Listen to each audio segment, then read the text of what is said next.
Hello friends.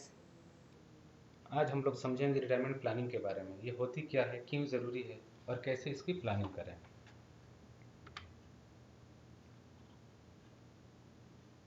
हर इंसान चाहता है कि वो रिटायरमेंट के बाद पैसे की फिक्र से आज़ाद होकर टेंशन फ्री लाइफ एंजॉय करे। लेकिन आज की फास्ट लाइफ स्टाइल में रिटायरमेंट तक पहुंचने पर अलग अलग तरह की बीमारियों और अन्य जिम्मेदारियों की वजह से अक्सर हमारे खर्चे उतने ही होते हैं जितना नौकरी के समय। तो ऐसे में हमें रिटायरमेंट के बाद लगने वाले अपने महीने की खर्चों की प्लानिंग के लिए रिटायरमेंट फंड की जरूर प्लानिंग करनी चाहिए, ताकि बुढ़ापे में हमें अपने बच्चों या किसी और पर बोझ ना बनना पड़े। तो शुरू करते हैं। मान लेते हैं अभी आपका एज है 30 साल और रिटायरमेंट का एज है 60 साल, 60 ईयर्स, और आपका मंथली अर्निंग है 20,000। यानी 30 साल के उम्र में हर महीने आपका जो खर्च हो रहा है वो 15,000 है, जिसमें आपके बच्चों का फी, घर का खर्च, इलेक्ट्रिक बिल या और कोई भी डिज़ायर हो, वो सब आप 15,000 में आप पूरा कर ले रहे हैं। और आप सेविंग कर रहे हैं हर महीने 5,000। ओके। अब आपको 60 साल की उम्र में कितना पैसा चाहिए खर्च के लिए, ये हमें कैलकुलेट करना होगा। तो इसका एक सिंपल सा फॉर्मूला होता है, मंथली एक्सपेंस, यानी जो आपका महीने का खर्च है, ओके, इनटू 1 प्लस इन्फ्लेशन और नंबर ऑफ़ ईयर्स। यानी ये जो नंबर ऑफ़ ईयर है, कितने साल ये है आपका रिटायरमेंट में, कितने साल है, और महंगाई दर। ये महंगाई दर जो अभी का जो रेट चल रहा है, महंगाई दर है, उसका एवरेज मैं लेकर चल रहा हूँ 6%। ये महंगाई दर जो है वो हमेशा चेंज होती रहती है, लेकिन कभी 12% है, कभी 3% है, कभी 5% है। तो अलग अलग महंगाई दर होती रहती है। 2020 में 3.34 चल रहा है। ओके। और यही आप देखेंगे, ये 2008 में 9% था।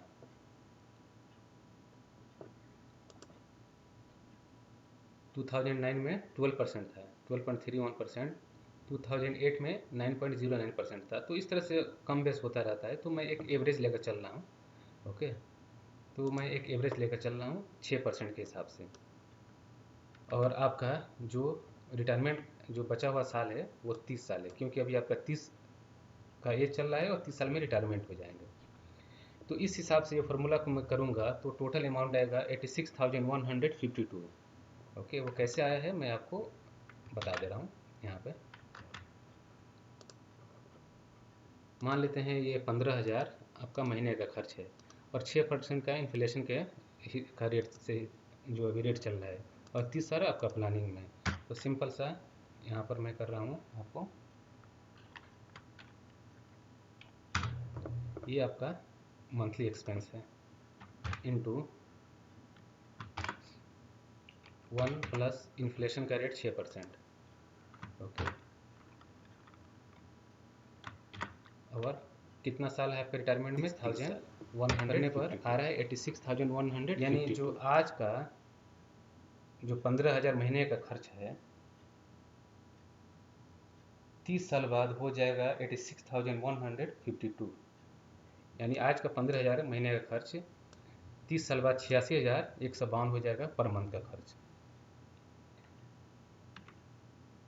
ओके। हम रिटायरमेंट के बाद जितना साल जिंदा रहेंगे, हमें हर महीने 86,152 रुपये चाहिए खर्च खर्च के लिए। तो कैसे निकालते हैं आगे देखते हैं।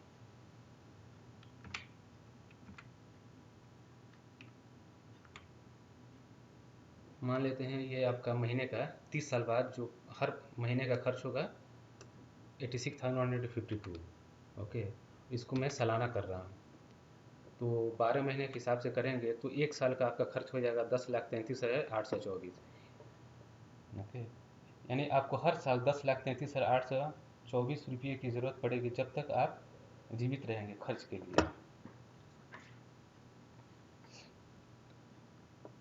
ओके। और हम मान लेते हैं कि 60 साल में रिटायर होंगे और जीवित रहेंगे 80 साल तक। तब तक आपको 10,33,824 रुपया चाहिए हर साल खर्च के लिए। ओके। तो इस हिसाब से 20 साल तक जीवित रहने पर अगर रह रहे हैं तो टोटल अमाउंट आ रहा है 2,06,76,480। यानी 60 साल आपका रिटायरमेंट का है, 80 साल आप जीवित रहेंगे। तो दोनों के बीच में कितना आ रहा है, 20 ईयर का ये आपका ये लिविंग पीरियड है। तो इसके हिसाब से करेंगे तो 2,06,76,480 आ रहा है। अब आप ये अमाउंट देखकर परेशान हो रहे होंगे, परेशान होने की ज़रूरत नहीं है, ये रकम जुट जाएगी क्योंकि अभी आपके पास 30 साल का समय है। हाँ, लेकिन आपको इस बात का ख्याल रखना होगा कि आज का 15,000 महीने का जो खर्च है वो 30 साल बाद 86,152 रुपया हर महीने का खर्च हो जाएगा। ये सच्चाई है, इसमें कोई दो राय नहीं है। हाँ, और एक दूसरी बात, इसमें मैं सिर्फ उसी खर्चे को लेकर चल रहा हूँ जो कि अभी है, यानी आप अपनी लाइफ स्टाइल में ज़्यादा कुछ बदलाव नहीं किए हो, आप उसी मकान में रह रहे हो वगैरह। अगर अपनी लाइफ स्टाइल में कुछ बदलाव करते हो तो ये अमाउंट भी लाइफ स्टाइल का इन्फ्लेशन में ऐड हो जाएगा।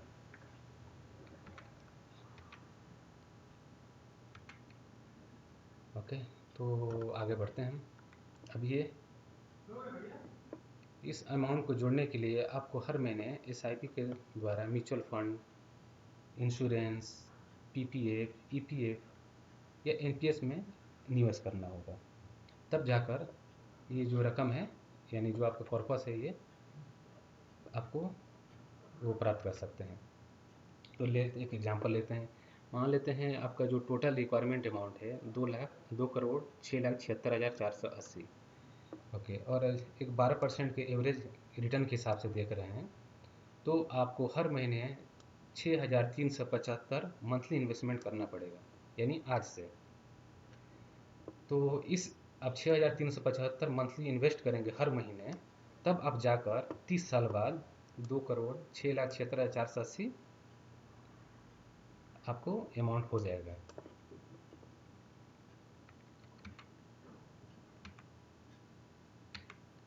तो आगे बढ़ते हैं।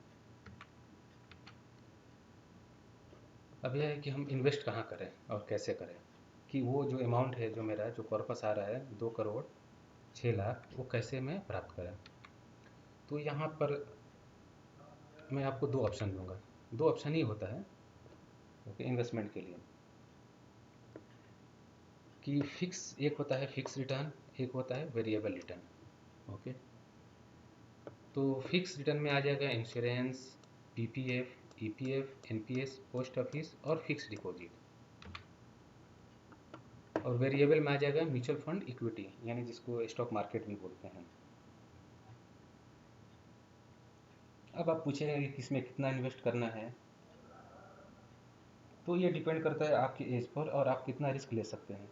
रिस्क तो लेना होगा क्योंकि आपके पास ये रकम को प्राप्त करना है, आप कर सकते हैं क्योंकि आपके पास अभी 30 साल का पूरा समय है। तो एक रिटर्न देखते हैं इसका। जो फिक्स रिटर्न होता है, जो ये फिक्स वाले हैं इंश्योरेंस, पीपीएफ, इसका आपको ईयरली रिटर्न आएगा 8% से लेकर 8.5% तक का रिटर्न मिलता है। ये जो फिक्स डिपॉजिट है या पोस्ट ऑफिस में, इसमें आपको मालूम है 3.5% से लेकर मैक्सिमम 5 से 6% तक का रिटर्न आएगा। लेकिन ये जो है, इसमें आपको 8 से लेकर 8.5 9% तक का भी रिटर्न आ सकता है। जो दूसरा है वेरिएबल रिटर्न, उसमें 15% टू लेकर 20% तक का रिटर्न है, या कुछ ज़्यादा और कुछ कम भी हो सकता है। अभी कुछ ऐसे ऐसे म्यूचुअल फंड है, जैसे स्टेट बैंक का म्यूचुअल फंड है, वो आपको 15% से लेकर 25% तक का भी रिटर्न दे रहा है। तो मैं बता रहा हूँ अभी आपको, ये 15,000 है, जो आपको महीने का खर्च है 86,000, जो 30 साल बाद महीने का खर्च हो जाएगा। और बच रहा है, आप सेविंग कितना कर रहे हैं, 5,000। और आपको रिक्वायरमेंट कितना आ रहा है, 6,375 इन्वेस्टमेंट करने के लिए, ताकि आप जो आपका पर्पस है उसको प्राप्त करें। तो एक एग्जांपल और देखते हैं।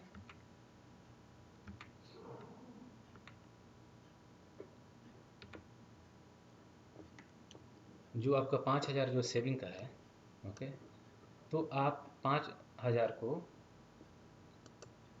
1,500 फिक्स रिटर्न में इन्वेस्ट कर सकते हैं, 3,500 को वेरिएबल में कर सकते हैं।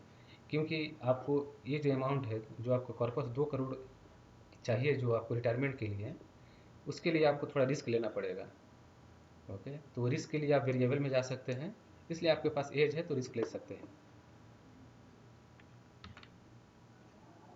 अब मान लेते हैं 12% के एवरेज रिटर्न के हिसाब से अगर 5,000 हर महीने आप इन्वेस्ट कर रहे हैं, तो 30 साल तक आपको मिलेगा, 30 साल बाद आपको मिलेगा 1,62,17,556। यानी आपका जो लक्ष्य है वो है 2,06,76,480 का। ओके, लेकिन आपको कितना मिल रहा है? अब 5,000 के हिसाब से 12 महीने ऐड करेंगे तो 1 साल का होगा 60,000 इन्वेस्टमेंट आएगा। 60,000 आपको ईयरली इन्वेस्ट करना पड़ेगा। तो 12% के हिसाब से देख रहे हैं तो आपको रिटर्न में कितना मिल रहा है? 1,62,17,556। लेकिन आपको ज़रूरत है इस अमाउंट को, तभी आप अपने जो आपका रिटायरमेंट का प्लानिंग है वो पूरा कर सकते हैं। नो प्रॉब्लम, हो जाएगा। कैसे, ये देखते हैं। अगर आप अपने जो निवेश की राशि है जो 5,000 हर महीने का है, उसमें आप हर महीना 3% का आप उसमें इन्वेस्टमेंट बढ़ाते जाते हैं, यानी महीने दर महीने आप 3% बढ़ाते जाते हैं, तो ये गोल आसानी से पूरा कर सकते हैं। जैसे मान लेते हैं 12% का एवरेज रिटर्न लेकर चल रहे हैं और 5,000 आपका महीने का इन्वेस्टमेंट है, और 5,000 में आप हर महीना 3% आप उसको बढ़ा के चलते हैं, तो 30 साल बाद आपको मिलेगा 2,05,57,719। ओके, आपका रिक्वायरमेंट है 2,06,00,000, यहाँ पर है 2,05,00,000। नो प्रॉब्लम, थोड़ा सा का डिफरेंट है, लेकिन ये जो मैं रिटर्न बता रहा हूँ आपको एवरेज बता रहा हूँ।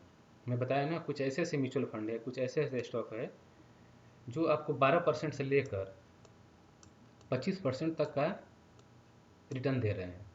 तो मैं 12% एवरेज लिया हूँ। अगर आप एवरेज यहाँ 15% पकड़ कर चल रहे हैं, ओके, तो 30 साल में आपको ये अमाउंट है 3 करोड़ के लगभग आसानी से हो जाएगी।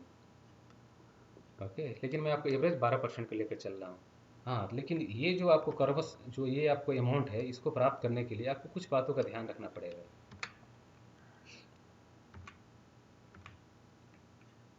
आपका महीने का जो खर्च है 15,000 है, वो 30 साल बाद 86,000 हो जाएगा, ये सच है। इसको आपको ध्यान रखना होगा। इसलिए आपको शुरू होता है ना, शुरुआत यानी अभी से ही इन्वेस्टमेंट की आदत डालनी पड़ेगी। अभी आपके पास 30 साल का समय है निवेश करने के लिए, जो बहुत काफ़ी है। आप कर सकते हैं, आप रिस्क भी ले सकते हैं। अभी आपके पास अमाउंट थोड़ा ही सही, अगर आप समय पर निवेश करते रहेंगे तो आप अपना जो टारगेट है आसानी से अचीव कर सकते हैं। इसके लिए आपको अभी से इन्वेस्टमेंट की आदत डालनी होगी। आपके रिटायरमेंट की उम्र में अगर ज़्यादा गैप है तो आप ज़्यादा रिस्क ले सकते हैं। उसके लिए म्यूचुअल फंड का हाई रिस्क में आप इन्वेस्ट कर सकते हैं या इक्विटी में इन्वेस्ट कर सकते हैं। अगर आपका ज़्यादा रिस्क नहीं लेना चाहते हो तो आप इंश्योरेंस हो गया, म्यूचुअल फंड का जो मॉडरेट है उसमें FD, PPF, EPF, NPS, post office में इन्वेस्ट कर सकते हैं। तो आपको मैं इस बात का ध्यान रखना होगा। हाँ, और कुछ लोग क्या होते हैं, आज के समय में ऐसे ऐसे लोग हैं, जैसे आज हम लोग समझ ऐसे लोग हैं जो अपने आर्थिक लक्ष्य को पूर्ति, यहाँ तक कि अपने रिटायरमेंट के लिए सरकार या अपना कंपनी या गॉड के ऊपर निर्भर रहते हैं। वो सोचते हैं कि चलो कोई बात नहीं, आज नहीं तो कल से इन्वेस्ट करेंगे या आगे देखा जाएगा।